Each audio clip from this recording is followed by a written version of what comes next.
Welcome to Widowed Too Soon. This is Michelle Bader-Ebersole. I'm sitting here with my friend and co-host, Mark Massaro. How's it going, Mark? It's going well, Michelle. It's going well, Michelle. How are you? Good.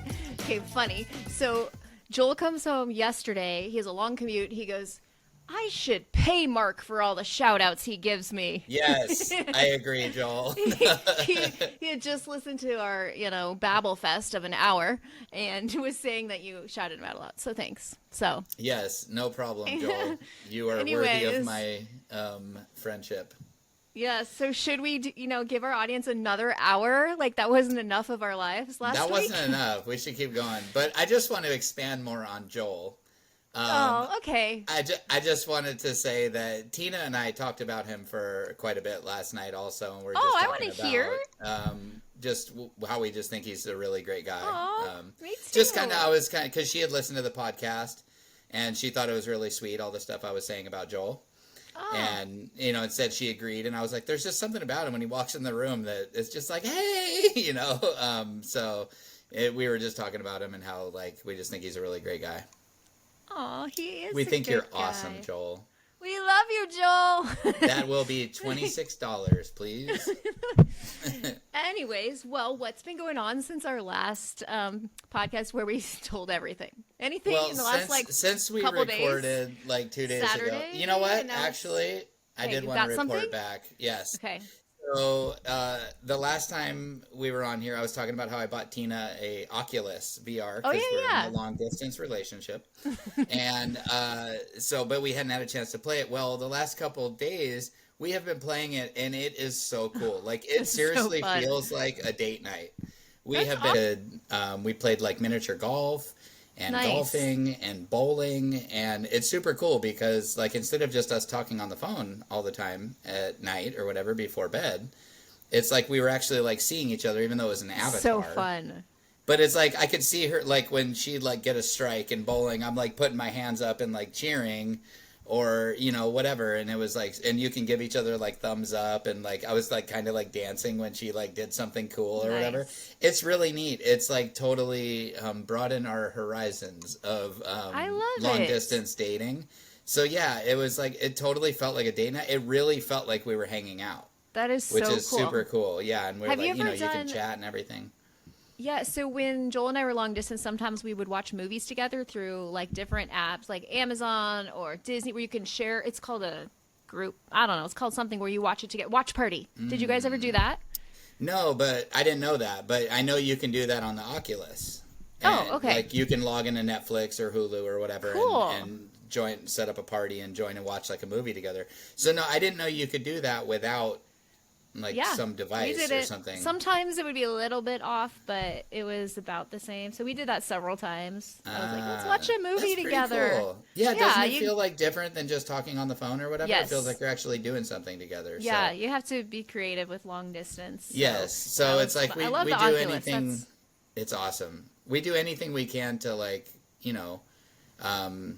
help fill that distance between when we get to see each other. And is So it still every month, once a month, or how often do you guys see each other? It is once a month generally. Sometimes if I'm lucky, it's twice a month. But it feels there's that first week that is Yes, oh I man, remember all after this. she would leave, and it's oh man, back to Yes.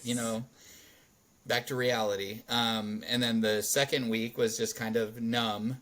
And then Yep. the third week is oh, it's around the corner, Countdown, yeah. Yeah. And then so we make it work, and hopefully it won't be this way for all that much longer, but we'll see Yeah. how things go. That's- But anyways, so we tried. So anyways, the point of that was to say that my birthday gift was successful. I felt a little Good weird job. buying her a VR headset. It's not a typical gift, right? But it's awesome. It's very Yeah, thoughtful. it's been super cool. We played this mini golf game. We were cracking up because there's you can go into this big mode where you're looking over the whole golf course.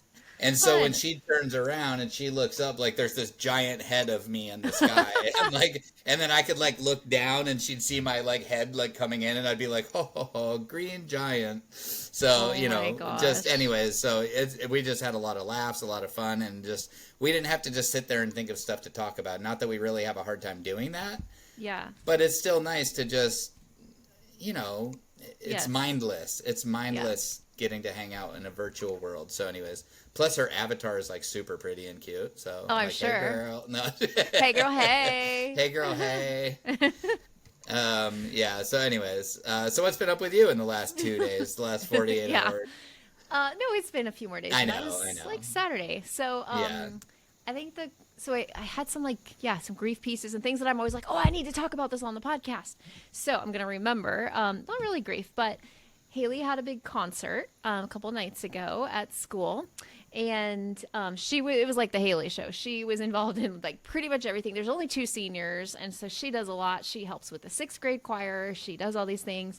And she had two like main parts. Like one of them, and if you haven't seen it, you got to go check it out on my Facebook, is when she does a gospel song and she gets like into it. She's wearing a choir robe. I had no idea she was going to do a choir robe, and she comes out and she's like doing this gospel thing. She gets the audience involved and like asks them questions. It's so cute. It was so good. That's And then awesome. and then the other one like brought me to tears, and it was Trust in You.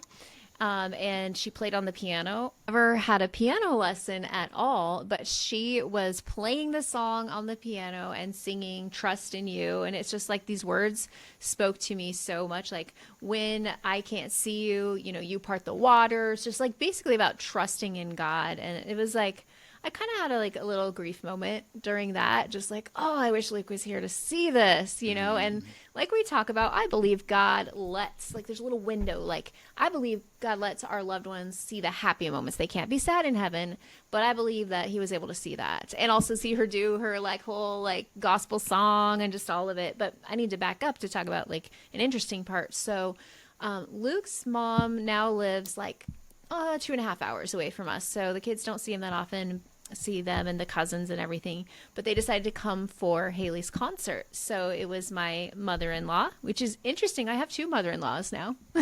So mother-in-law, meaning when I say that, I have to clarify, I'm like Luke's mom and then Luke's niece and nephew, which I consider them my niece and nephew too.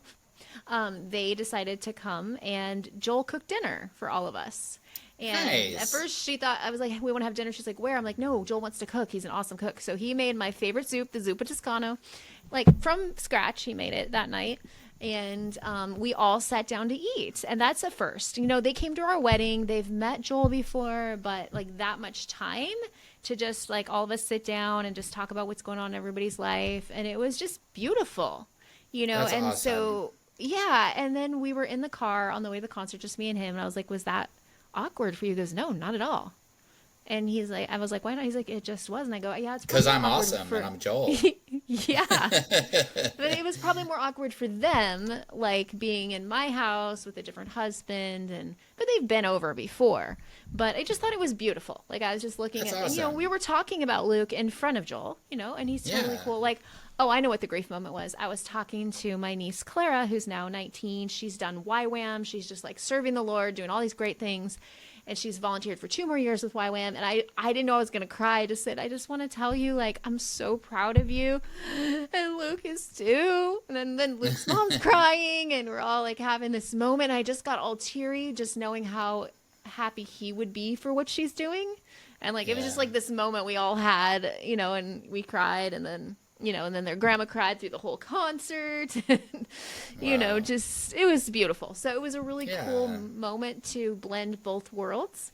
And they got to know Joel better and just see how he welcomes them in. And he is not threatened by my late husband's family. I think that's just, it's beautiful. And so I want that for everybody. Make sure if Absolutely. you're dating somebody, they would be good in that situation. Ask yourself, would they be able to do that situation, and do it well? Yeah. So anyways, I don't have a million things. I'm getting closer to my goals with my new business.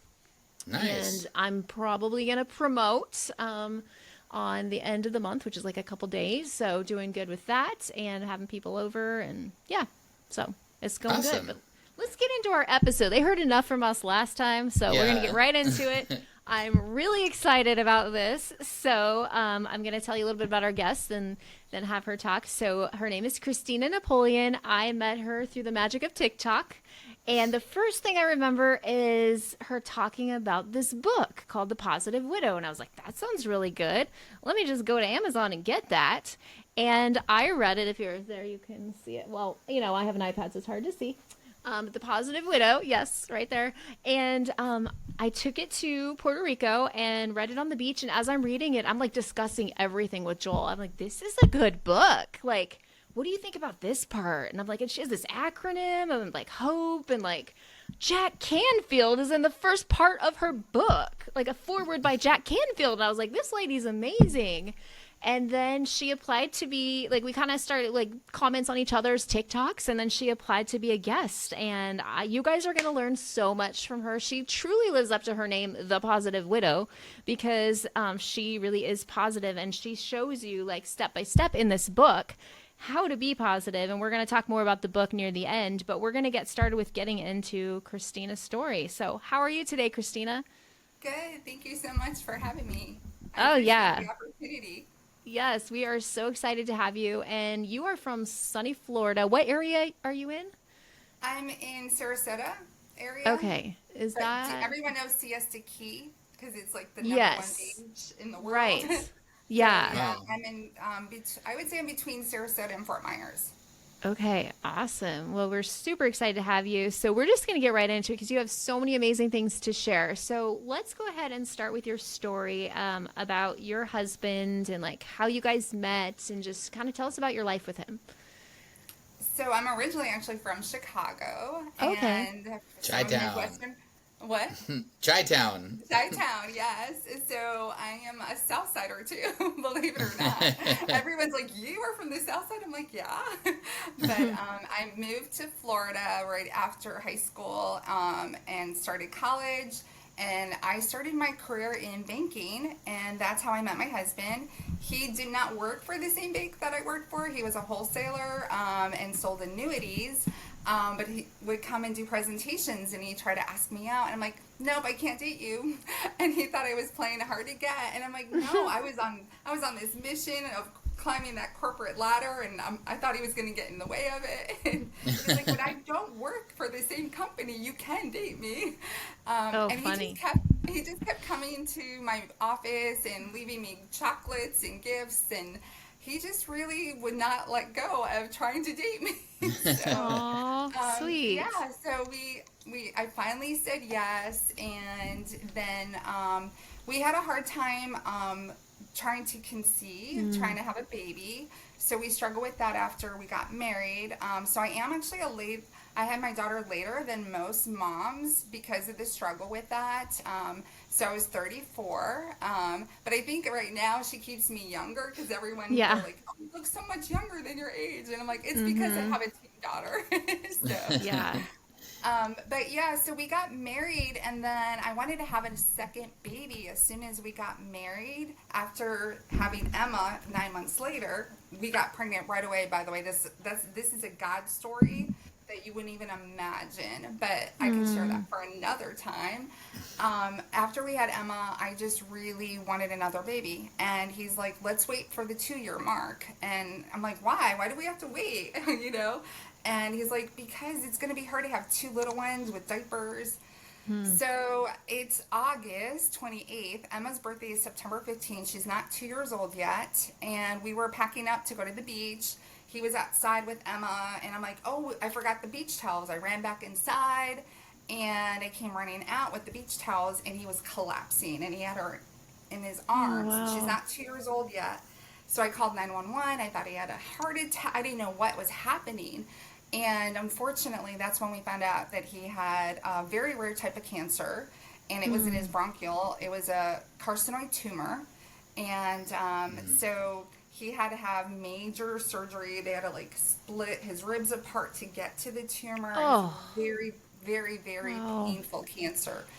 And he fought bravely, though. He fought for almost 5 years. So I am one of those caregivers that lived in denial. I thought he was going to survive because he was Yeah. 3 weeks shy of his 5-year survival rate.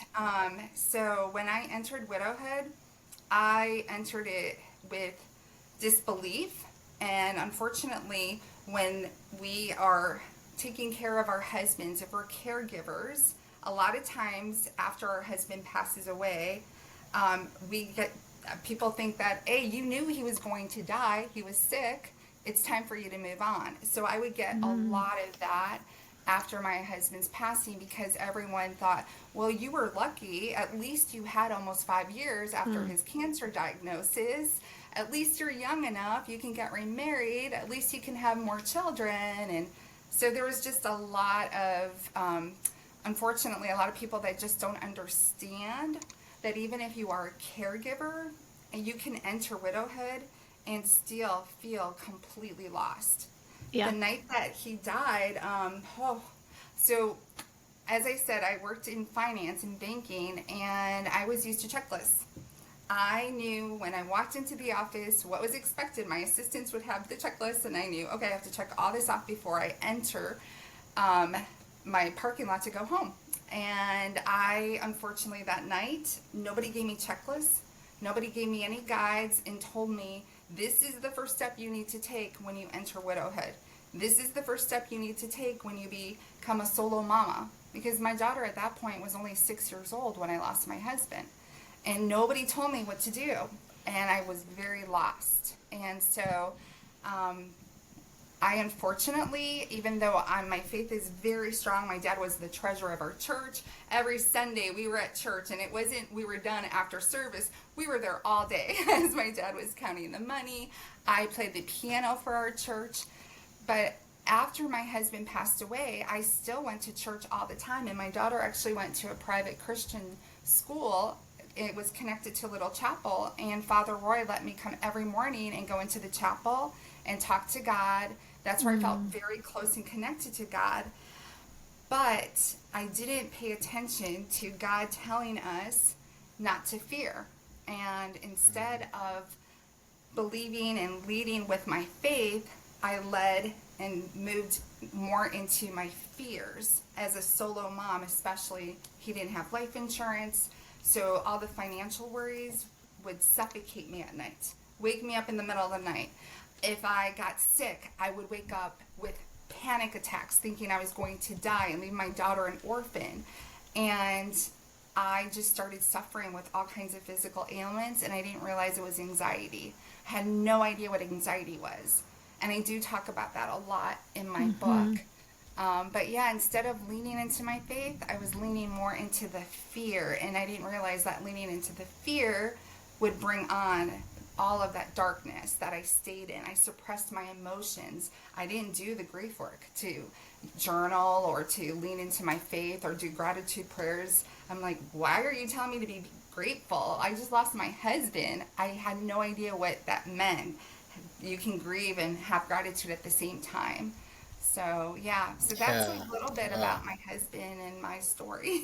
So wow, that's really interesting, and I like the honesty, because especially in the beginning, it is so easy to give in to the fear, and even though a lot of me, like, I was leaning into God for my healing and for my strength to get through, but it doesn't stop the fears of like, oh my gosh, like, because I have 2 little kids, and there is this overwhelming feeling of like, oh my gosh, like, I'm responsible for everything.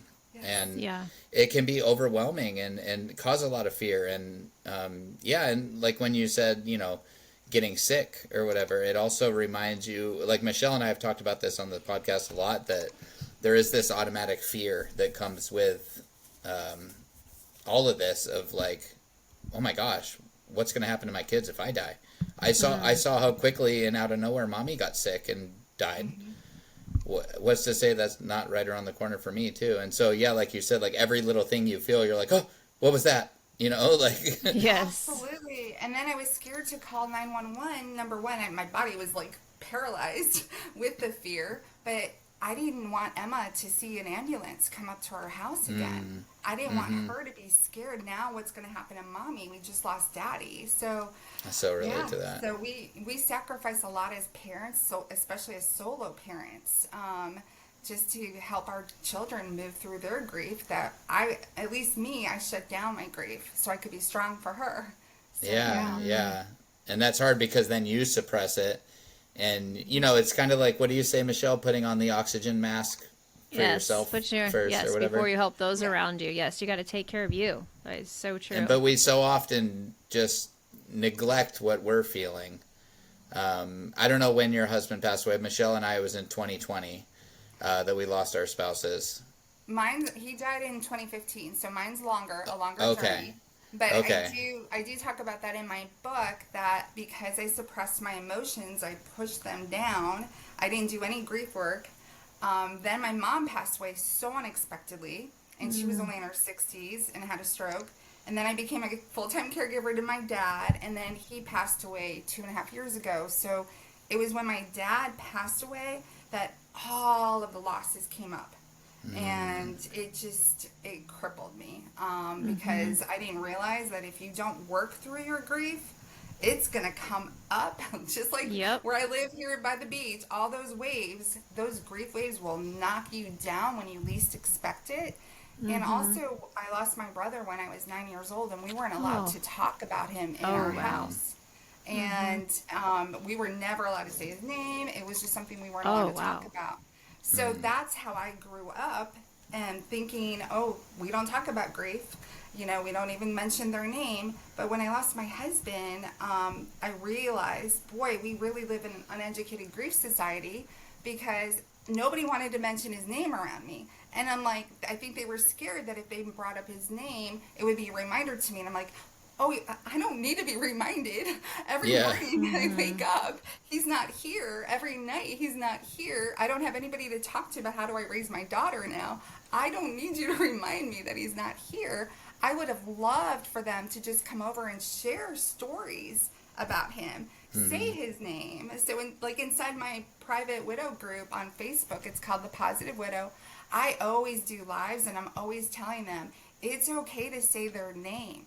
Continue to say your husband's name. Doesn't mean you're living in the past.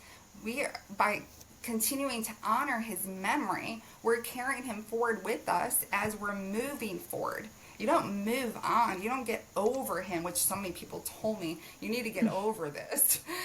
They don't understand. No, by saying his name, we continue to carry our love for him inside of our hearts. And those are the baby steps that we take as we move forward in our grief journey. So. Yeah, absolutely. I wanted to read a little paragraph from your book. It's in the beginning. You're explaining grief. I love this. In our culture, we are raised not to express feelings. We are led to believe that normal expressions of grief can be considered a weakness. The truth is that grieving after a loss is a natural human expression. You are in grief because of love. How lucky you were to have experienced that love. How many of you would choose grief every single day over never having shared that kind of love with your husband? I know I would. And then another paragraph. There's no universal timeline in grief. I want you to know your grief journey does not have to be as dark as my grief journey was. Raising awareness and a true understanding of grief is now my passion, so no widow should ever have to grieve alone in silence or shame. It's powerful. Wow. You're a That's great awesome. writer. Yeah, I was just this book, I'm going to put the link, I'm serious, I don't think we've ever really endorsed anybody's book. I mean, maybe there's a few here and there, but this one is, I will tell you, hands down my favorite. I've read a lot of grief books. Besides, this is my, what I teach from, the Grief Recovery Handbook, which is awesome.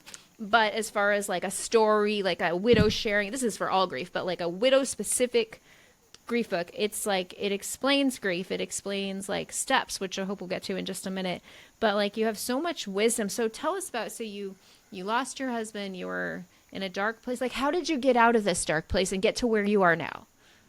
It was after my dad died, honestly, when all of the losses came up all at once, and I was at my darkest days, and I was in and out of the emergency room so many times, and I write about this in the book. Michelle, you probably saw that. I had no idea that there's actually something called the broken heart syndrome. None of my doctors told me that. I kept going in thinking I was having a heart attack because the symptoms of an anxiety, which I didn't know, mirror heart attack symptoms. And I couldn't take a chance that, okay, this is a false alarm. No, I had to go every single time because my little girl, God forbid something did happen and it was a heart attack. And they would just look at me and they would tell me it was in my head, that it was grieve, and that it was just a simple anxiety attack. And when I go to speaking events, I'm always asking them, raise your hand if you've ever suffered with anxiety. Is there anything simple about anxiety? No, it crushes you, it cripples you. And it was one night after my dad passed away, and I was discharged from the hospital in the middle of the night, and I was so scared to go to sleep. I truly thought, even though they told me I was okay, I still had the racing heartbeat, the numbness in my arm, my chest was hurting so bad that I didn't sleep. I just sat up in bed, and by early morning hours, I just ended up on the bathroom floor because in Florida, there's tile throughout your house mostly, and it was cold, the tile floor. And when I would have anxiety attacks, my face was flushed with heat. Wow. And it was in that moment where I really thought I was dying.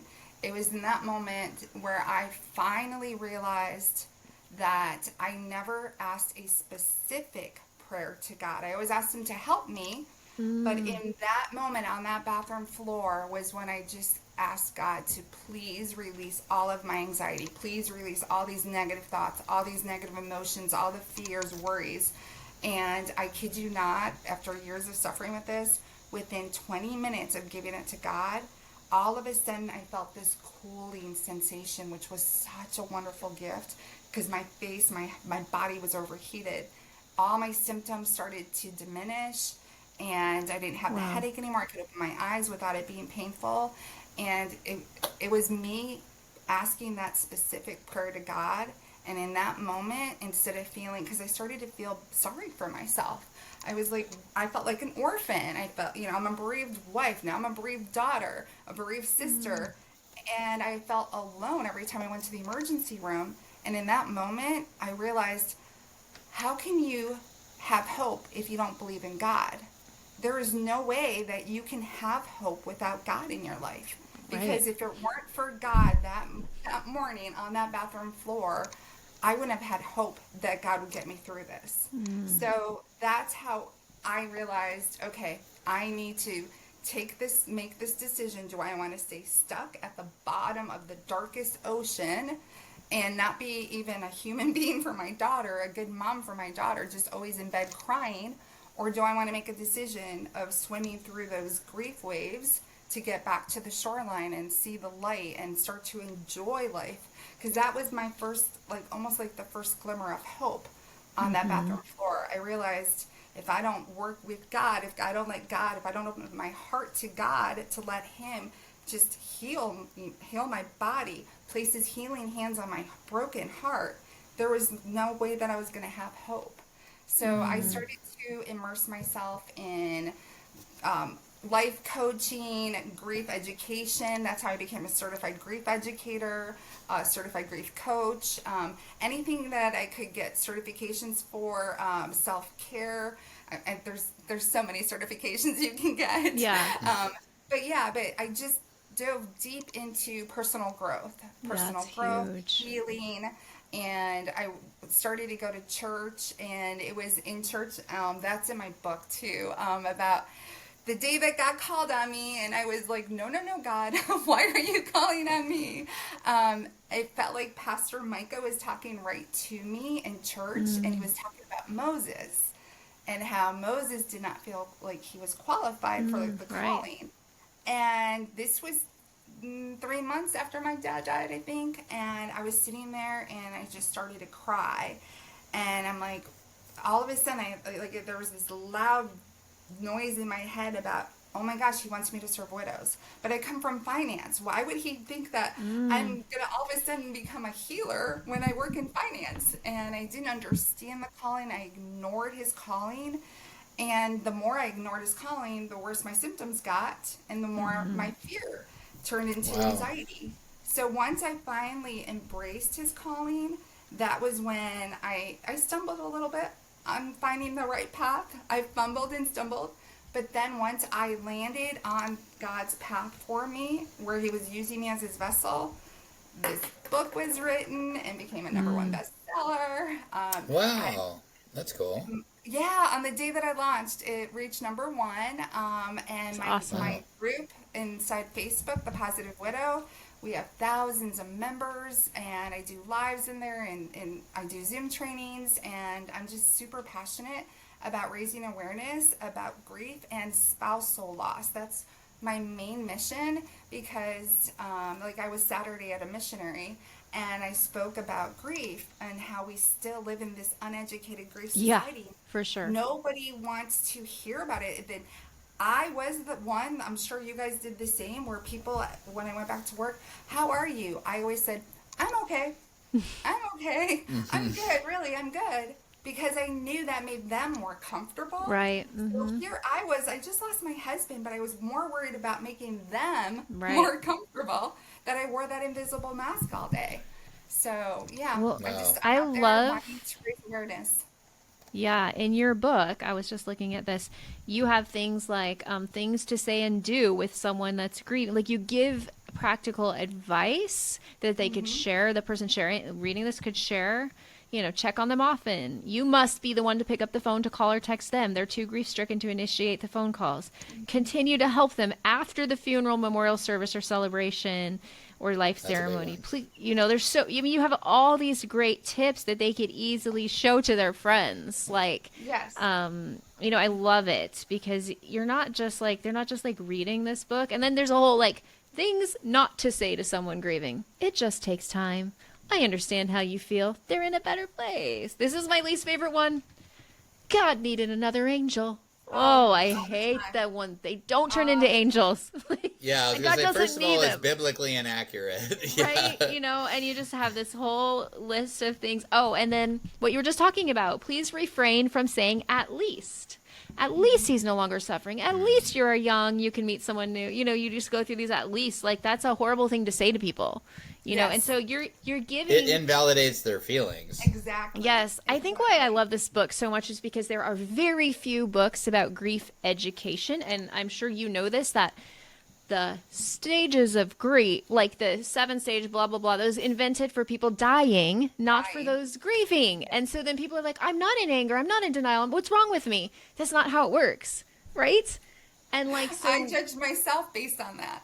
right, it's so like messed up. So there's very few. Besides the grief recovery method, this is the only other book that I've seen that actually educates people on like what grief is, because it's so misunderstood in the book, Grief Recovery, which I see you go through some of this too, the grief myths, like just be strong, time heals all wounds, like just all of these things. And so I love that there's another book on the market that's like breaking it down to like what it is. And then you go into this next chapter, secondary losses. We have all of these secondary losses that happen, and just so many, just here, some secondary losses that impact a widow: loss of your best friend, loss of your identity as a wife, loss of financial security, loss of social role, and on and on and on. And it's true. Like we talk about that when you become a widow, literally everything in your life changes. Literally everything, how you eat, how you sleep, how you, just like everything. And so you're really acknowledging that, which makes the reader feel like,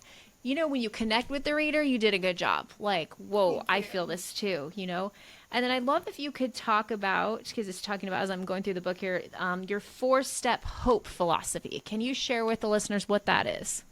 So in my book, the first chapter, as you saw, was understanding grief, because at first I don't know if I shared this yet here on the podcast about how I almost didn't finish my book. So I wrote my book and it took me over a year, and I struggled finishing my book. And I one day just shut my laptop down. I went to my daughter's room and I said, Mommy's not going to finish her book. She's not going to be an author. And my daughter was shocked because she saw me writing for over a year. And she's like, well, Daddy, and you raised me not to be a quitter. Why are you going to quit, Mommy? And I didn't know why I couldn't finish the book. And she looked at me and she says, I know why, Mommy. You don't want to say goodbye to Daddy. Every morning you wake up, you get to wake up and write about your love story with Daddy. And you think if you finish the book, that you have to say goodbye to Daddy all over again. So the next morning I went to the beach and I just gave it all to God and asked him to use me as his vessel, because I didn't write about God in my first draft at all. I was trying to be that people pleaser, Yeah. the treasurer of our church and everything.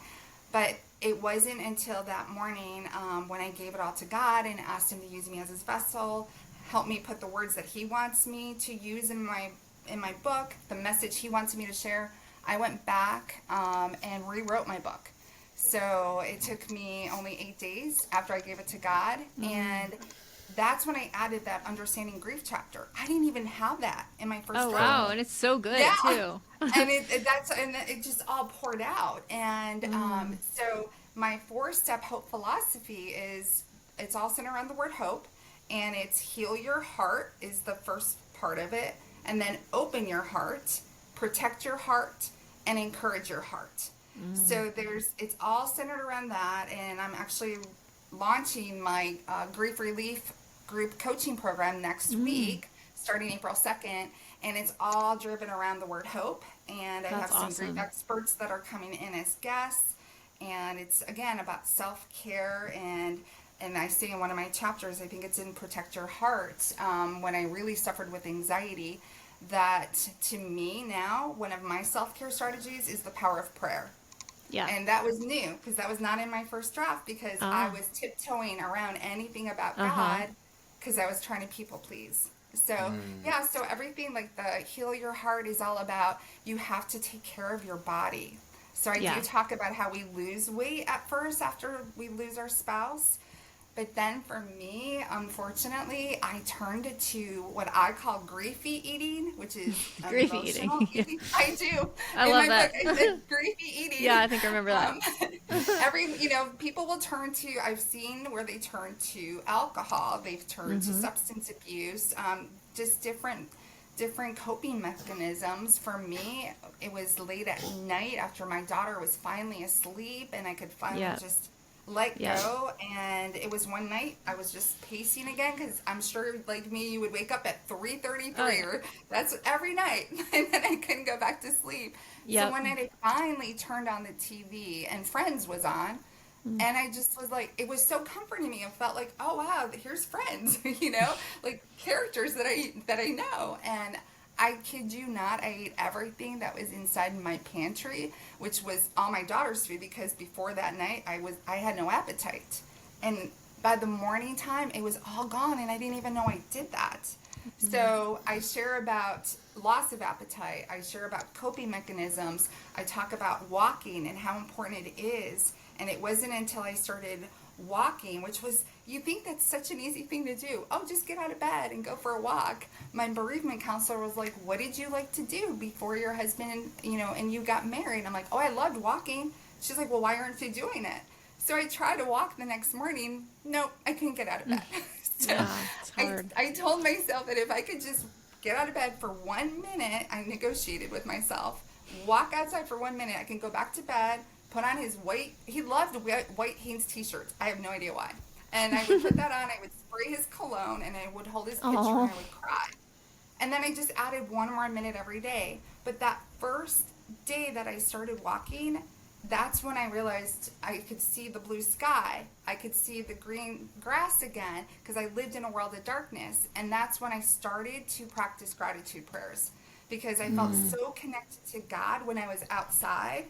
And, because heaven is right there, because the sky is right there. So, and I live by the beaches. So I started walking and talking with God. That was part of my self-care strategy. So that's part of protecting your heart, and making sure you go to your doctors, because widow's fog is so real. And my grief therapist did not even ever tell me about widow's fog. You would think that they would know that, but they know textbook grief. Yeah. They don't always know what it's like to lose a spouse. So, so then in the open your heart, wow, I go vulnerable. Vulnerability is a big part of open your heart, and about gratitude and finding your sisterhood community. Sorry, Mark. Mine's That's a okay. sisterhood. Yeah, community. I get it. But you have to open your heart and find the tribe that is going to grow with you, that's not going to judge you as you grieve. Because let's face it, we get judged enough in the outside world that we need to find a sisterhood or a community that embraces your grief and witnesses your grief, and they accept you for who you are right now. Come as you are. Even if you come with pajamas on to a Zoom meeting, I don't care. Just come and join the sisterhood. Protect your heart. That one is actually one of my favorite ones, because I did not write about the financial aspect of it until I rewrote my book. Oh yeah, that was so good too. I didn't think, okay, God called me, to now do this calling for widows, but my background is finance. And so my first draft did not have the financial reference guide for new widows. It's after I gave it all to God, that I wrote a whole chapter. It was good too. I remember that, thinking this is great information. Everybody needs this. Yes.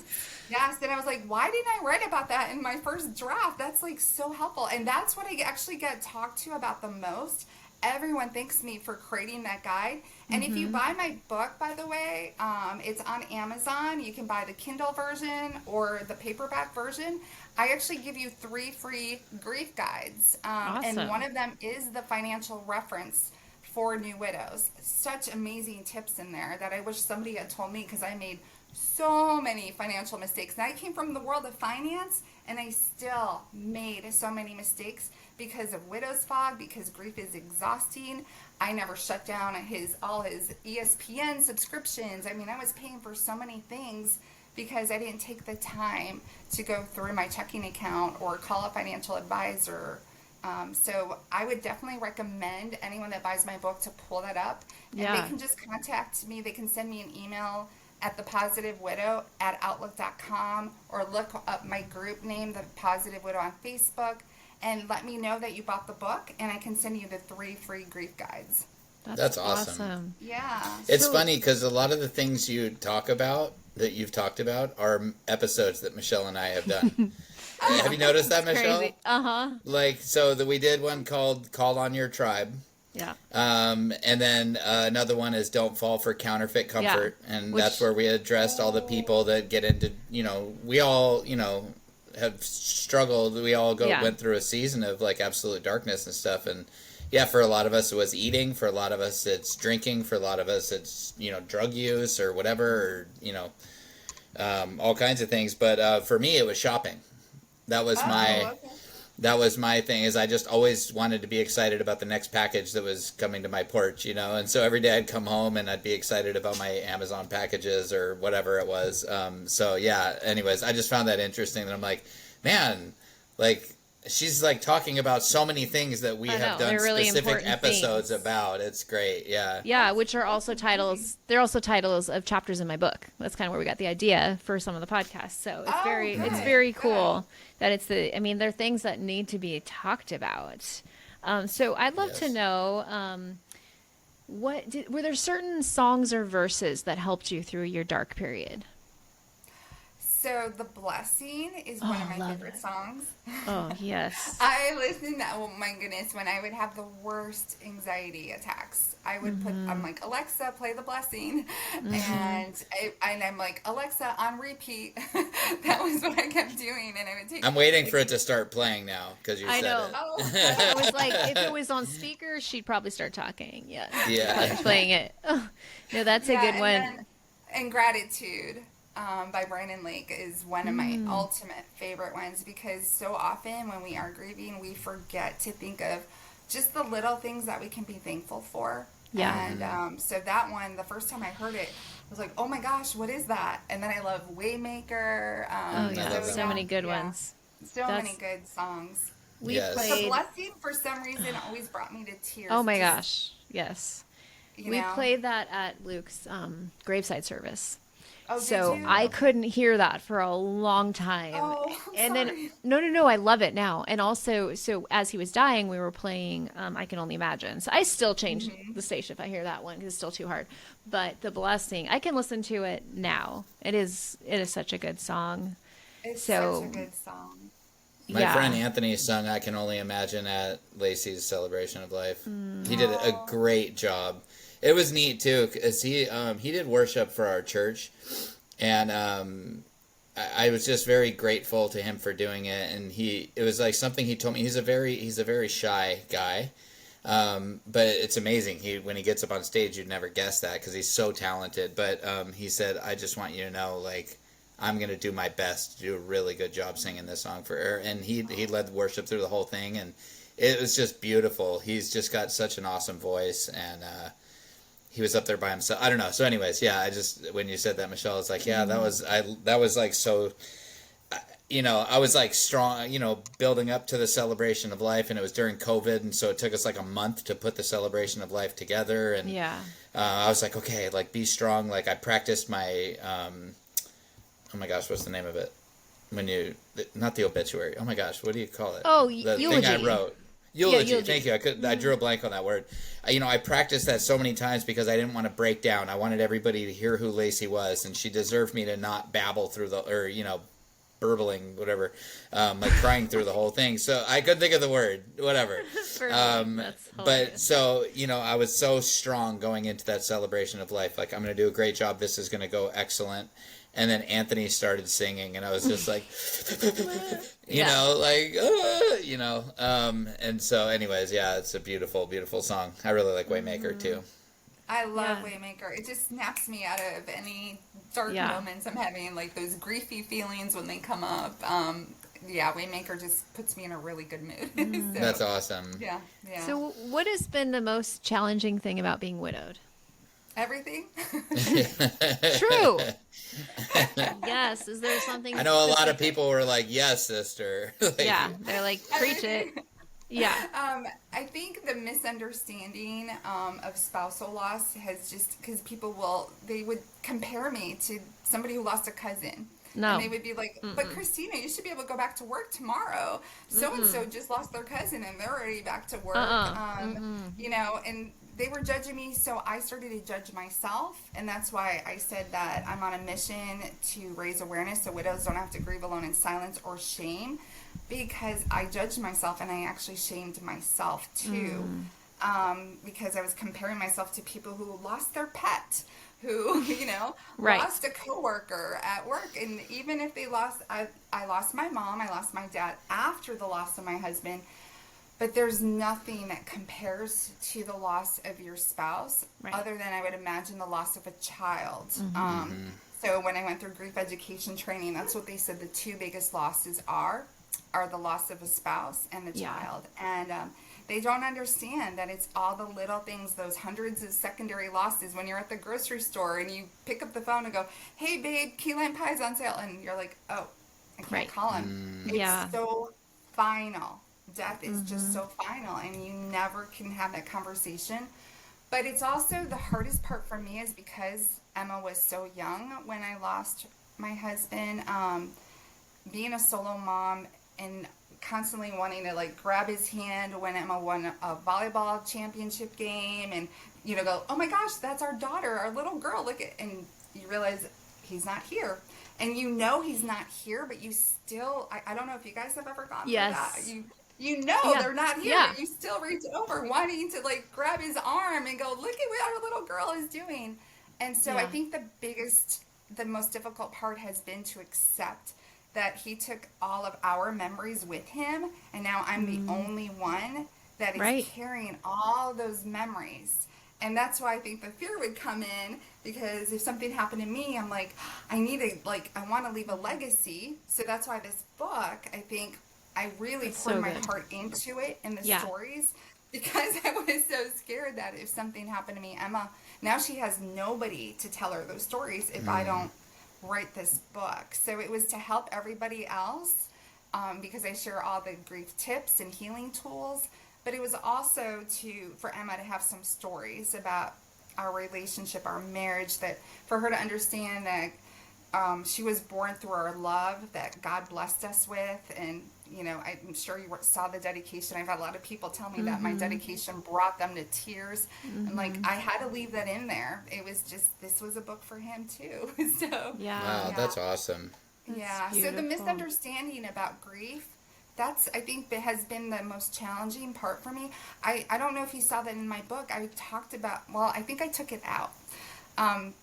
Because I didn't want to, you're going to figure this out, Michelle. You want to share messages, but then you don't want to hurt feelings. Right. And so I know I talk about this in my group. They've heard this story many times, but one of the secondary losses I mentioned was losing friends, but I don't think I shared this story of what my bereavement counselor told me. So that was my biggest secondary loss that broke my heart. I thought for sure that all of my friends and family would be my biggest support system. And then I found out from my counselor, my bereavement counselor, that I felt abandoned. And she said that now that my husband died, they look at me and they are now facing their own husband's mortality. So they're uncomfortable because, and I'm like, what do you mean? He had cancer. It's not contagious. And she says, but they think that because you lost your husband, they're now going to lose their husband. And I'm like, what? And then she said that a lot of them looked at me like, oh, she's young. She has a little girl. Now their husband may want to come and swoop me up and be the knight in shining armor and rescue me from grief. And I was like, what? We were all friends. So that was her second.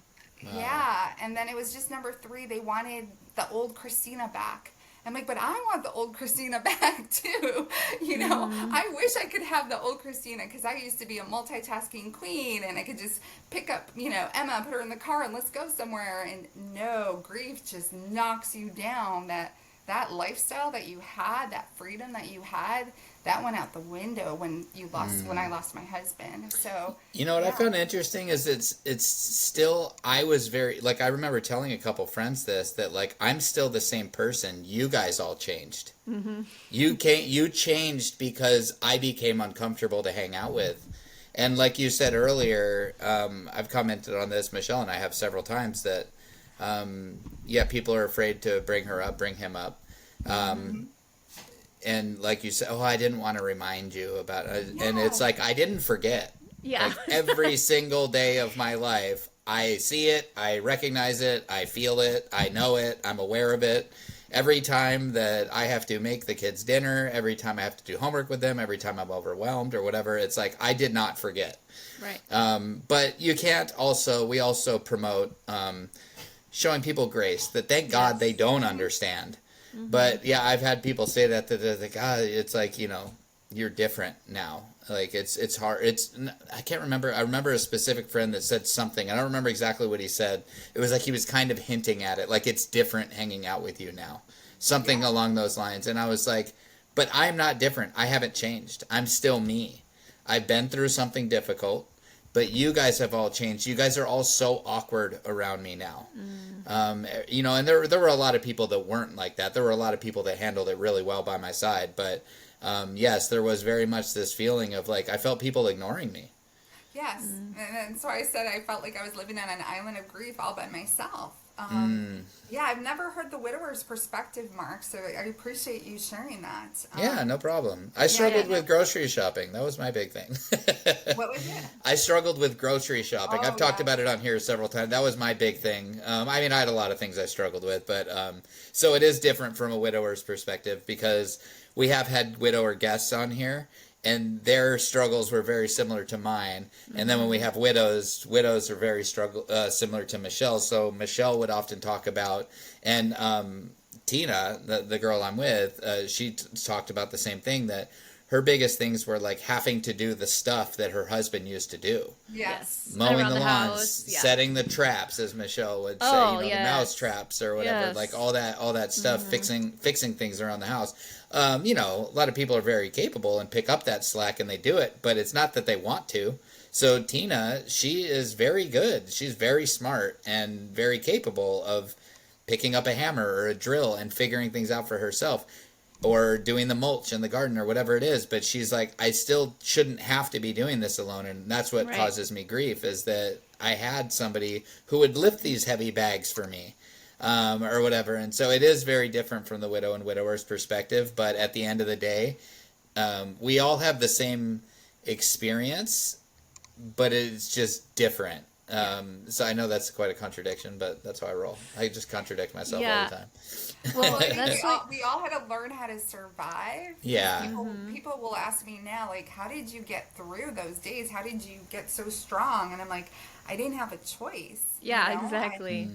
What was I supposed to do? I had a little girl, and I had to keep going, and yeah. So it's very nice to hear that from a widower's perspective. But yeah, everything fell apart after he died. It was like everything at the house, my car. I was like, why? Why now? Like, Yeah. everything would fall apart. And I've heard that from a lot of widows. So Yeah. yeah. Yeah. Yeah, that's- well, and a lot of... Oh, sorry, go ahead, Michelle. I was just going to say that's one thing that makes our podcast unique. We haven't found another one that it has a widower also. And so Yeah. you get, both perspectives. And we have, I mean, it's probably like, I think it's like 80% women, but we have like at least so. about 20%. So we have, a handful of men that listen and can feel like they can relate. Yeah, I love the different perspective. Thank you. Yeah, So when totally. we say widow, like on our podcast and in my book, all of it, it means widower as well. Like we use Okay. it synonymously. Synonymous? You know what I'm saying? But like it means the same thing.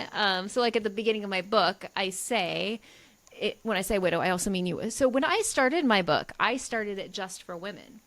And it was, I'd say, find the sisterhood, like very similar. But then I Yeah. started doing the podcast and realized that I wanted to speak to men also. And so I kind of changed it a little bit. But anyways, So it's interesting because something I've noticed is there are a lot of widowers out there, Yeah. but men There's not a lot of aren't as resources. inclined to, first of all, reach out for help. right. And, we're kind of taught to just be tough and get through stuff. Yeah. And so there's definitely not a lot of men that post about their experience on social media. I've met a few coaches here and there and things like that. And if there's, some social media people that are pretty big and stuff, but there are way more women that are talking about their grief journey through widowhood than men. So that's how Michelle convinced me to do this podcast. I did not want to do it. I was like, no, nobody cares. Nobody cares. No, it's interesting to hear it from your perspective because I'm in a sisterhood, so I know Yeah. the stories from a widow's perspective. But I did have a lot of widowers actually reach out and said they bought my book. Awesome. Nice. I think you can help They- them too. Yeah. Yeah, they just said that whenever I said husband, they knew wife. That's cool. They would just So change it. just so our audience knows, is your group, is that just for women? Is that just widows? It is. Okay. Well, no, It's that's just totally for widows. totally fine. Like I have a group that meets here, and not that men aren't allowed, but we just haven't had any, and I think it would change the dynamic. So I get that. So as you meet widowers, please send them to Widow Too Soon so they can hear a man's perspective and be part of our community page. I have. So with my applications, I'm collecting email addresses asking because I can send blogs and especially if Facebook ever goes down, Right. I want to be able to reach Smart. them and That's let them how know you this is we my need to group. do that. Very smart. So I think yesterday I counted that I had over 160 widowers. Oh my and gosh. I continue to track them and maybe one day I'll find a place to send them to. Send them to us, please. This is a blessing, honestly. It'll be a 'cause I always blessing to feel them. So bad. I feel bad. I'm like, I'm sorry. This is just for women widows. But it's because we talk about a lot of topics, Mark, that I don't know that you would. No, I get it. Oh, yeah. There's a very important distinction sometimes in separating the genders. Yeah. There's a lot of call for that. Also for men too. There's a lot of time like men wouldn't feel comfortable opening up around women, and women wouldn't feel comfortable Yeah. opening up around men. So like if you're in like a group therapy session, for example, if there's a man in the group but 7 women, that changes the whole dynamic. People Yeah. aren't going to Yeah. feel as comfortable talking about their, so I get that. I don't feel left out or anything, but thanks. Okay. Yes, but now No, I definitely will send them your way then. that's awesome. We Cool. appreciate That's it. 'Cause awesome. They can really We all have connect. to help each other. Yes. Exactly. 'Cause Yes. They need us. They actually really need us. They need that extra love, that support, that kindness, that compassion. Yeah. So, Yeah. I love, can you say again, you have a very clear defined mission. Can you say that mission again? What is it? I am on a mission to raise awareness because we still live in an uneducated grief society. and I don't want any widow or widower, I'll start saying that now, anyone with spousal loss to have to grieve alone in silence or shame. So good. Like everyone should have a life mission. Like that's really good. I That's how I absolutely. found my purpose. I turned my pain into purpose. Yeah, you And truly did. I did not, I'm like, God, why are you asking me to serve widows? I'm in finance. I mean, talk about a big career shift. So, Yeah. But like God uses our skill and expertise in certain areas to apply to other areas. Yeah. I would not have been able to do this podcast, say, 15 years ago.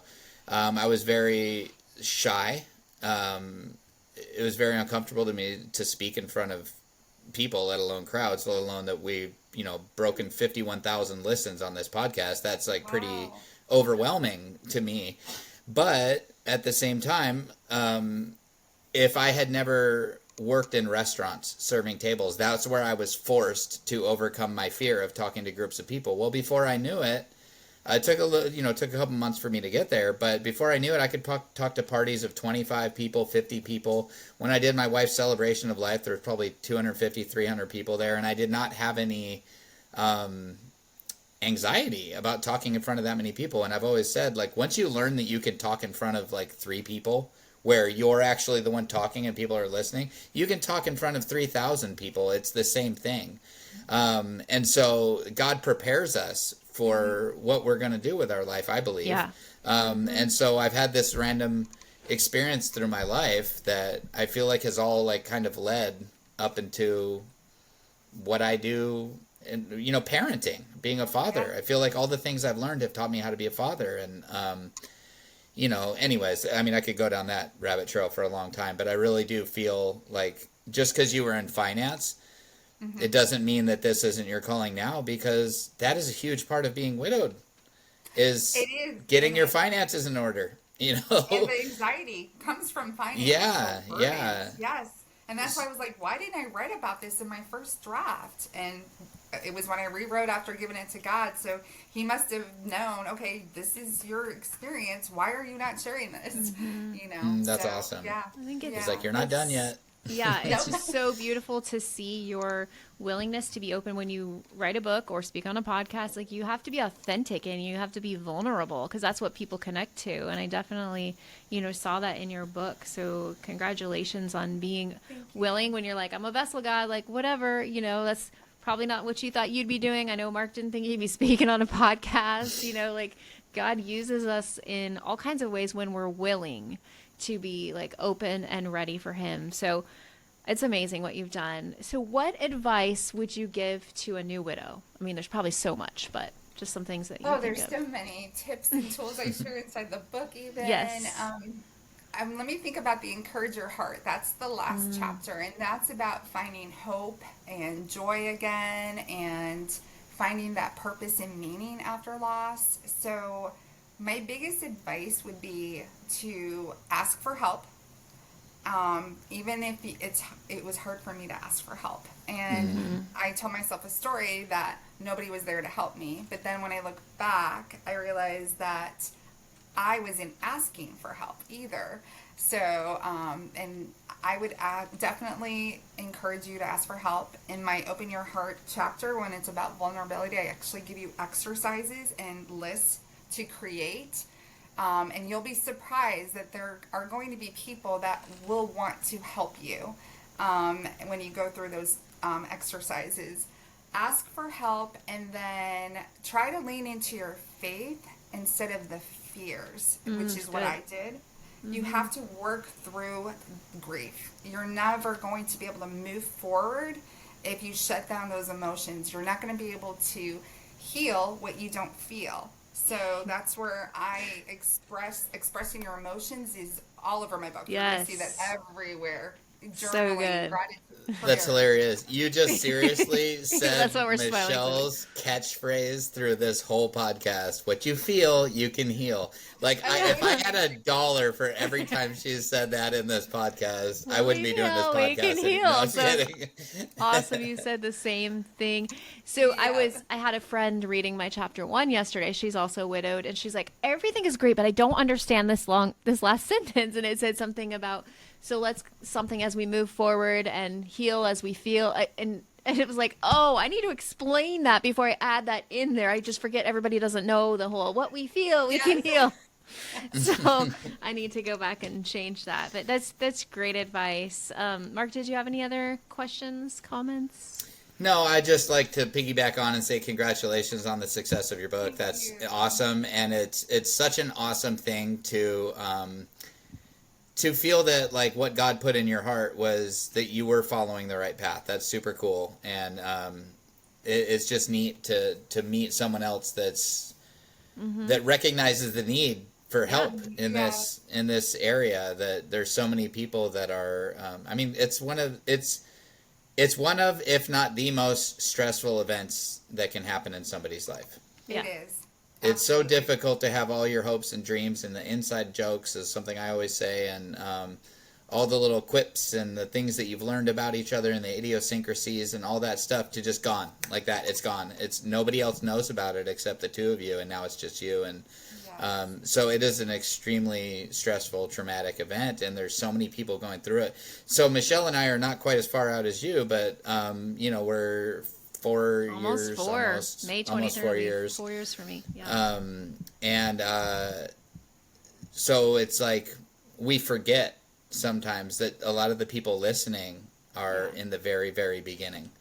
And so when we hear somebody say, like, I lost my husband in, February 2024, we're like, oh, whoa, that just happened, And so there's it's crazy too, because there's episodes that we recorded 3 years ago that people are just now listening to, that their spouse hadn't passed away yet when we recorded those. So it's like this, because of the times we live in, this stuff is locked in time. It's and so putting a book out there, podcast, whatever. So anyways, no, I just wanted to say congratulations, and I think that's awesome. Thank you. It's cool that you've helped so many people.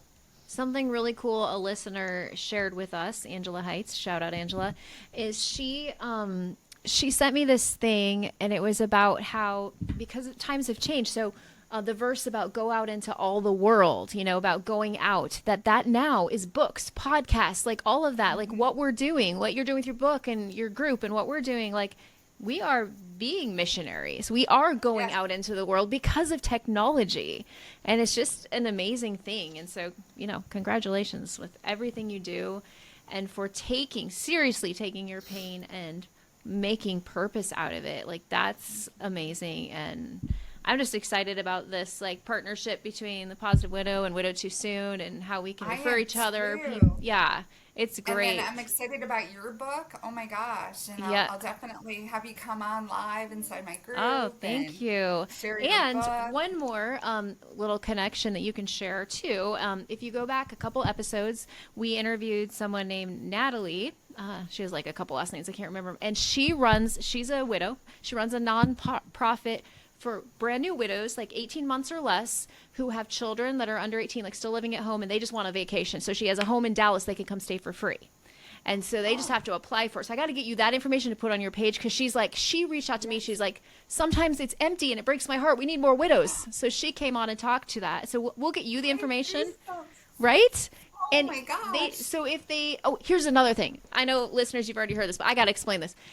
It's a good review if you have heard it. So not only do these widows get to apply, then they create a gift registry of all the places they want to visit with their kids. The zoo, this. They do it, and then they have a friend who gets it out to all their friends, and they have people donate all these experiences. So their whole vacation is basically free, like gift cards for restaurants, gift cards for places to go. Oh my goodness. And she created it because when she was a new widow, someone did something like this for her, and like how hard it is to travel on your own, and just anyways, if you go back to, I can't remember, it's called Broken Halos Haven, and go back a couple episodes, I'll send it to you. You can hear her whole story and what she does, and we have an application there, and we just are trying to get the word out to more widows. So she is, there's people coming. That's what she wants. So yeah, Tina actually listened to that episode and was extremely inspired by it, and said that she wants to do something similar to that she really likes the idea of that, trying to do something like that. So it was a very inspirational maybe Natalie can come in inside my group. I mean, oh, she'd love to.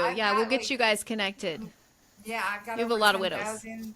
It's on the brink of over 15,000 once That's I awesome. every member.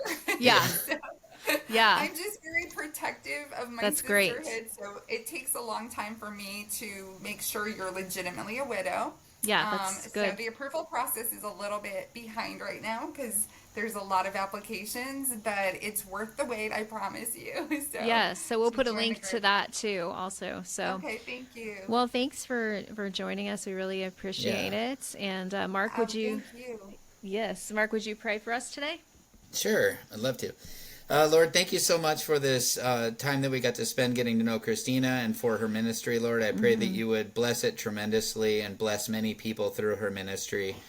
We thank you so much for this opportunity to share it with our listeners. And we just pray, Lord, for all of those that are still hurting, still in pain, still in grief, and that you would be our main source of comfort, and that we would remember that all of these things that we talk about in this podcast and that Christina talks about through her book these are only possible because of you and the things that you've done in our world and that you've created for us. So Lord, I hope that you would help us remember that you are our primary source of comfort in these dark and trying times that we all have to walk through sometimes. And we thank you, Lord, for everything you do, and we pray all this in Jesus' name. Amen. Amen.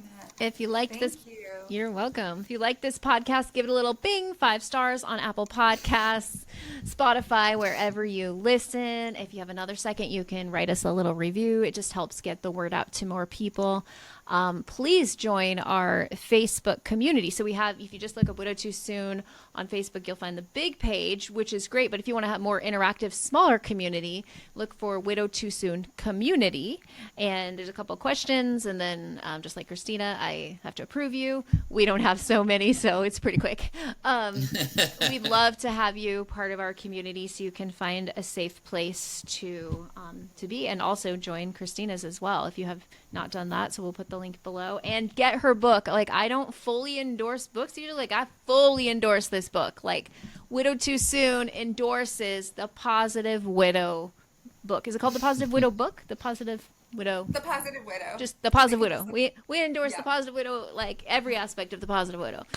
So I highly, highly recommend it. You are really going to get a lot out of it. It's a great book. So I think that's everything.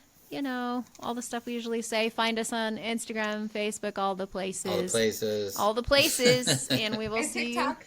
And That's how we TikTok. Yes, that is how we met. But Mark's never been on TikTok. Actually, I've posted a few of your videos. Maybe sometime I'll get you to do something on there. Wait, you You posted know. my videos on TikTok? Is that what you said? You've been on some of them, like clips from the podcast. Oh, gotcha. I was Yeah, like, what video? surprise! I grabbed some videos off of your Facebook, and then I like posted them. Congratulations, you have 1 million followers. Yeah. No, I remember trying to get you to join TikTok, and you're like, no, it's not really my thing.